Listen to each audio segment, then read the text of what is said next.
जो शालेय मुलांना साहित्य वाटपाचा कार्यक्रम आहे, त्याचा योग असा जुळून आलाय की 6 डिसेंबर आज म्हणजे महापरिनिर्वाण दिन डॉक्टर आपल्या बाबासाहेब आंबेडकर साहेबांचा. तर बाबासाहेबांचा महापरिनिर्वाण दिन समोर बसलेली शालेय मुलं, मग आपल्याला बाबासाहेबांच्या परिपेक्षातून बोलताना थोडंसं तुमच्या समोर सांगताना शिक्षणाचं महत्व आपल्याला माहीत असलं पाहिजे. एक छोटीशी गोष्ट सांगायचा प्रयत्न करतो. असलं घेणार आपण सगळ्यांनी अकबर बिरबलाची गोष्टी ऐकली असणार.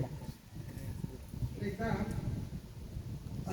सम्राट अकबराच्या दरबारामध्ये 5-6 लोक एकत्र आली. त्यांच्यात थोडासा वाद होता.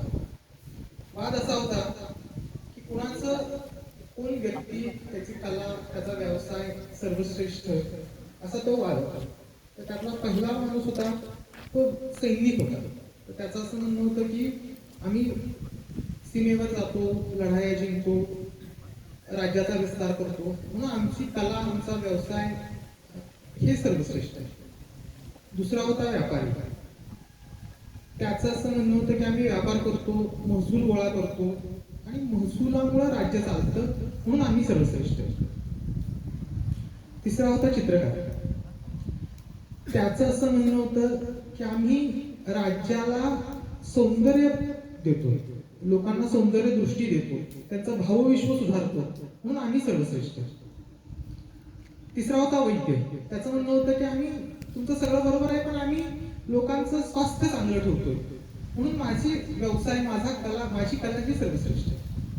चौथा तर दस्तूरबुद्ध राजाच्या दरबारातला मंत्री होता. तो म्हणतो की आम्ही मुसुद्दगिरीनं राज्य चालवतो, म्हणून हे राज्य वैभवाला जाते, म्हणून आम्ही सर्वश्रेष्ठ. नेहमीप्रमाणे अकबरापुढे विधमनस्ते तयार झाली. मग अकबरानं बिरबलाची मदत घेतली. अकबरानं बिरबलाला सांगितलं, हे असं असं झालं, आता हे सगळेजण म्हणतायत की आता आम्ही सर्वश्रेष्ठ, आता काय करायचं.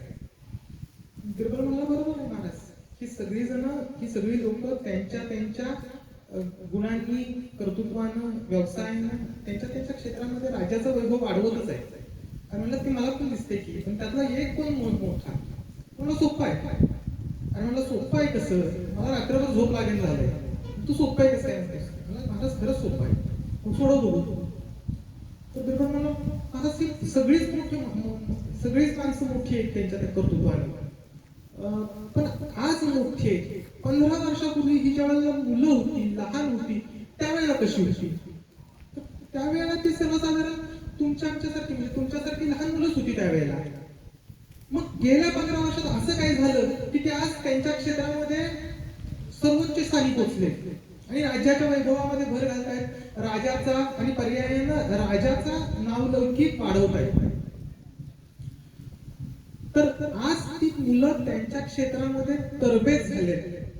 तर तरबेज झालेत म्हणजे त्यांनी काय केलंय, तर गेल्या 15 वर्षांमध्ये त्यांनी आपापल्या आवडीच्या क्षेत्रामध्ये चांगली तालीम घेतली. म्हणजे काय केलंय, तर त्यांनी चांगलं शिक्षण घेतलंय. मग महाराज, जर 15 वर्षामध्ये साध्या मुलांची एवढी चांगली माणसं जर तयार होत असतील, तर ही माणसाचा व्यवसाय श्रेष्ठ नाहीये, तर त्या शिक्षणाने त्यांना श्रेष्ठ बनवलं. ते शिक्षण देण्याची घेण्याची प्रवृत्ती श्रेष्ठ आहे.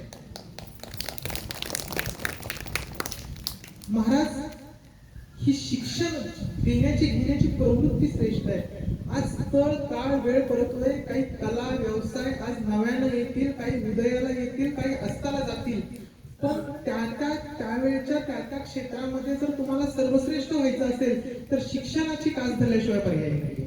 त्यामुळं शिक्षण हे श्रेष्ठ आहे, हे सर्वकालिक सत्य आहे. अकबराला पण काय लागलं, बरोबर आहे. अकबर म्हणला, शिक्षण म्हणजे तरी काय. तर शिक्षण म्हणजे अशी एक पद्धत ज्यातून काहीतरी आत्मसात केलं जातं, जसं की ज्ञान, मूल्य, विचार, सवयी, श्रद्धा, हे ज्यातून मिळतंय ते सगळं शिक्षण आहे. त्या सैनिकाने शिक्षण घेतलं, त्या व्यापाऱ्याने शिक्षण घेतलं, त्या चित्रकाराने घेतलं, त्या राज्याच्या मंत्रीने घेतलं, त्या वैद्याने घेतलं, म्हणून त्यांच्या क्षेत्रामध्ये ते महान झाले. पण महाराज, ही लोक महान नाहीत, ते ज्या शिक्षणाच्या पायरीने चढत गेले ते शिक्षण महान होतंय. आणि आपल्याला आज हा महापरिनिर्वाण दिनी बाबासाहेबांची आठवण काढताना बाबासाहेबांनी तरी वेगळं काय सांगितलं होतं? बाबासाहेबांनी हेच सांगितलं होतं. बाबासाहेबांनी सांगितलं होतं की शिक्षण म्हणजे वाघिणीचं दूध आहे, जो पिल तो गुरगुरल्याशिवाय राहणार नाही. मध्य प्रदेशातल्या महूमध्ये लष्करी छावणीत जन्माला आलेले एक बाळ, ते जगत विख्यात शिक्षण तज्ञ, अर्थतज्ञ, विधिज्ञ, ते भारताच्या संविधानाचे शिल्पकार, इथपासूनचा प्रवास जो होता बाबासाहेबांचा, तो निव्वळ शिक्षणामुळे आला. त्यामुळं आज या महान व्यक्तीला आठवण करताना आपल्याला एवढंच लक्षात ठेवायचं आहे, म्हणजे आता त्या गोष्टीचा एवढाच आहे की जर शिक्षणाची शिडी व्यवस्थित सांभाळली तर आपल्यातलं कोणीही महान होण्यापासून कोणीही आपल्याला थांबवू शकणार नाही. धन्यवाद.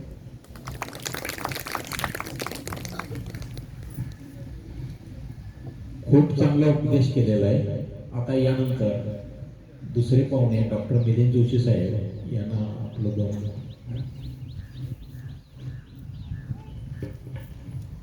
सन्मान्य व्यासपीठावरील सर्व सन्माननीय जिल्हा परिषद शाळा आंबेघर आणि त्यातले विद्यार्थी आणि पालक, शिक्षक, त्याचबरोबर पद्मप्रभू बहुउद्देशीय संस्थेचे सर्व सन्माननीय सदस्य, आज एका महामानवाचा महापरिणय दिवस आहे. पण बाबासाहेबांनी जे काही सांगितलं की शिका, एकत्र या आणि संघर्ष करा, त्यांनी पहिल्यांदा शिकायला सांगितलेलं आहे, एकत्र या आणि संघर्षानंतरचा भाग सांगितलेला आहे. बऱ्याच ठिकाणी या दिवशी आपण बाबासाहेबांच्या प्रतिमेचं पूजन करतो, पण बाबासाहेब ही केवळ पूजन करण्याची गोष्ट नाही, ये पूजने की चीज नाही, ये पढ़ने की चीज आहे. त्यांचं चरित्र आणि चारित्र्य हे मुलांच्यावर बिंबवलं पाहिजे. दुसरी गोष्ट म्हणजे पद्मप्रभू सेवाभावी संस्था.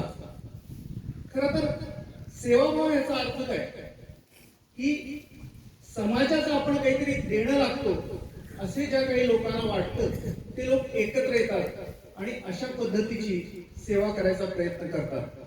आता यात त्यांना काय मिळतं? त्यांना कुठलं सरकारी पुरस्कार मिळत नाही, कोणी त्यांना पैसे आणून देत नाही, पण त्यांच्या मनात एक चांगुलपणा असतो की आपण या समाजाचं काहीतरी देणं लागतो आणि ते देणं फेडण्याचा, ते ऋण फेडण्याचा ती लोक प्रयत्न करत असतात. आता आपण विद्यार्थी आहोत, आपण यातनं काय घ्यायचं? तर पहिली गोष्ट म्हणजे विद्यार्थ्यांनी बाबासाहेबांनी सांगितलंय की आपण शिकणं महत्वाचं आहे. शिक्षणात आपण पूर्ण लक्ष घातलं पाहिजे आणि शिक्षण हे तुम्हाला आयुष्यात कायम उपयोगी पडणारी गोष्ट आहे. ती कायम तुम्ही ते ज्ञान असतं ते तुम्ही कायम बरोबर घेऊन जाता.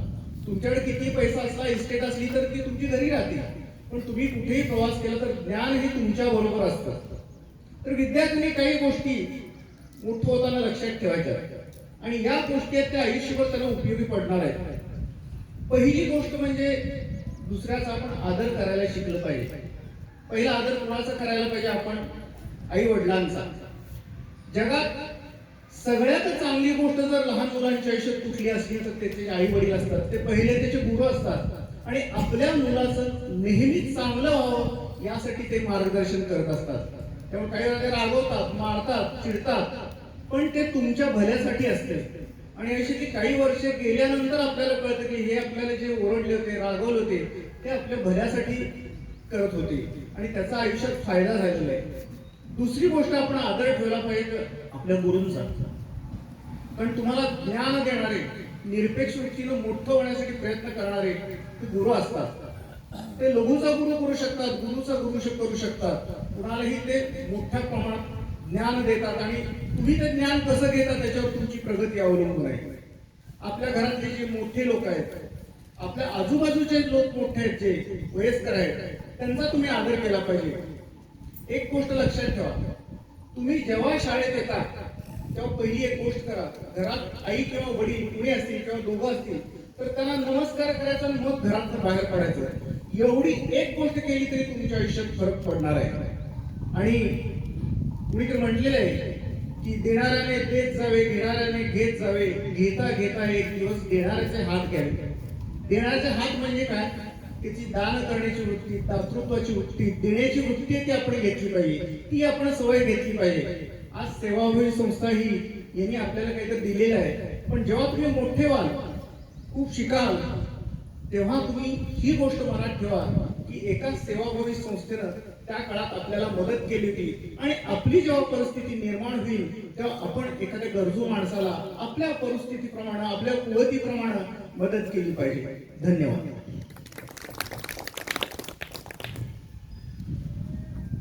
प्रथमतः या शाळेला मी धन्यवाद देतो. माझ्या विनंतीला मान देऊन कार्यक्रमाचं आयोजन केले.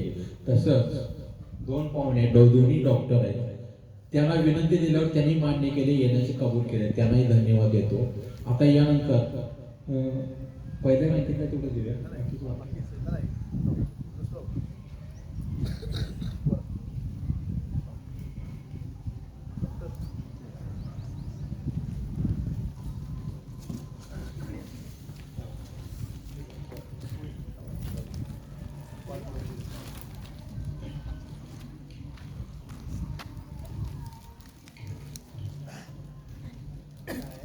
सगळ्यांनी टाळ्या वाजवा. जेवढ्या टाळ्या तुम्ही आता वाजवाल तेवढ्या तुम्हाला आयुष्यात परत मिळणार आहे. कमी काळावर त्या माणसाला टाळ्या मिळणार नाहीत आयुष्यात, किती मोठं झालात तरी. चला, गप्प बस. हे धक्का. हे तो पुढे चला.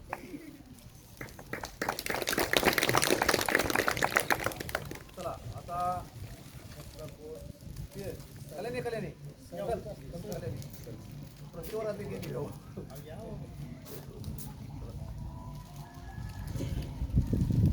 बरं चल.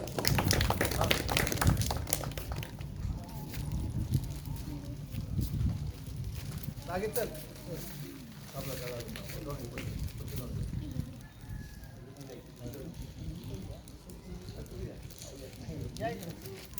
लागेल चल.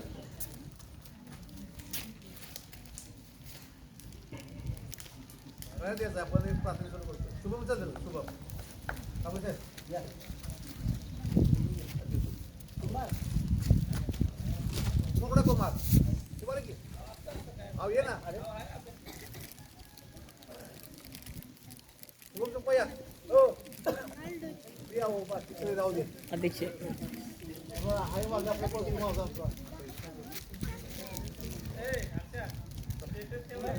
एक रे साले एक ए तात्या जावा. हॅलो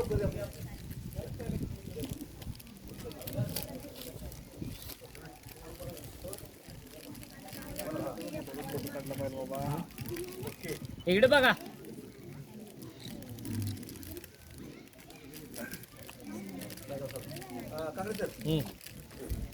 आता प्रत्येक मुलांना एक खावा दिली द्या. हो ताई तुम्हाला काय काम सांगतो त्यांना मध्ये एक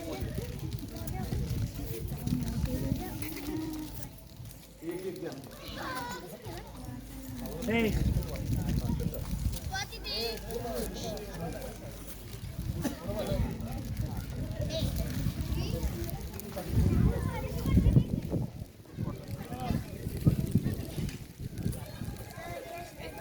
शाळेतल्या मुलांना बरं मॅडम.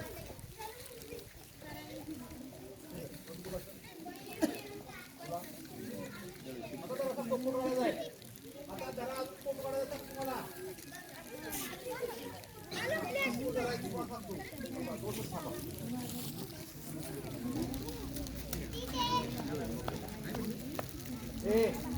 एक पण दाखवू बसायला नाही, सगळ्याच मिळणार आहे. समजलं.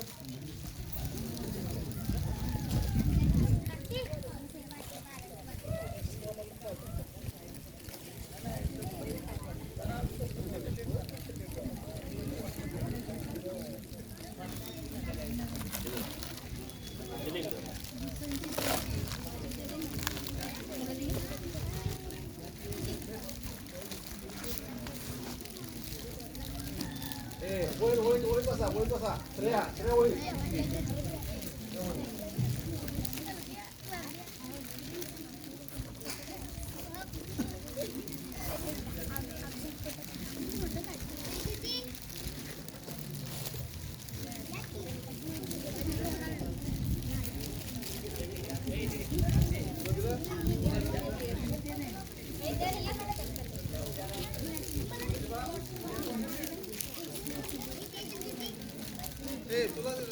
जागा बस काय बोलायला तुला ए तिला दिले भांडी काय करत तुमचं रे हा तुला जायला तुला दिलं का?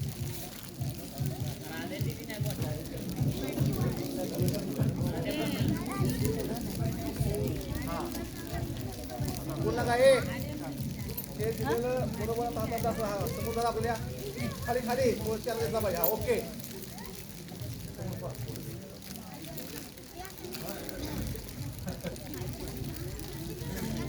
ए समोर समोर ए पोरा ए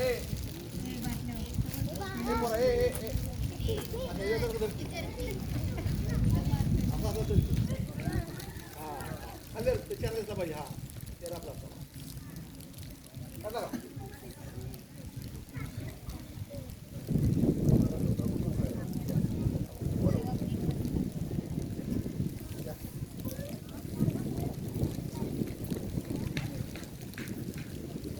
हो या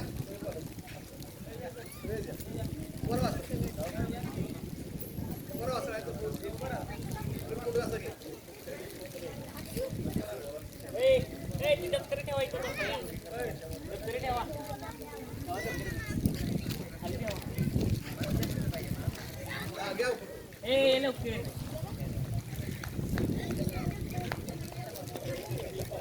काकी इकडे उभी राहा काकी इकडे दिसत नाही तुम्ही इकडे जावा ए तिथे जावा तिथं उभं राहा जावा